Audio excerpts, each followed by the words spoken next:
ለመደብ ዮሐንስ ሽፈራው ነኝ። ቀለል ያለች መፍትሄ ጀባ ልበላችሁ ለፀጉር ሽበት ማጥፊያ እምትሆን ያው ሽበት ረበሸኝ ለምትሉ ማለት ነው። ያ ተፈጥሯዊ ነገር ነው፣ ባይወገድም መልካም ነው። እኛ ከተሰጡን ጸጋዎች አንዱ ሽበት ስለሆነ ግን አንፈልግም የምትሉ ሰዎች ካላችሁ እንዴት መጥፋት ይችላል የሚለው በዚህች መልእክቴ ጀባ ልላችሁ ፈልጌያለሁ። አብሽ፣ ጥቁር አዝሙድ፣ ንጹህ የኑግ ዘይት ከኑግ የተጨመቀ ዘይት ማለት ነው።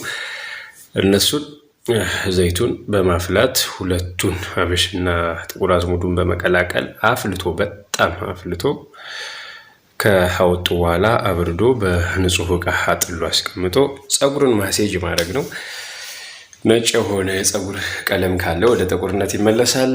ለመውጣት በመንገድ ላይ ያለም ቢሆን ያ ቀለሙ ይስተካከላል ማለት ነው። ጥቁር ሆኖ ይዘልቃል።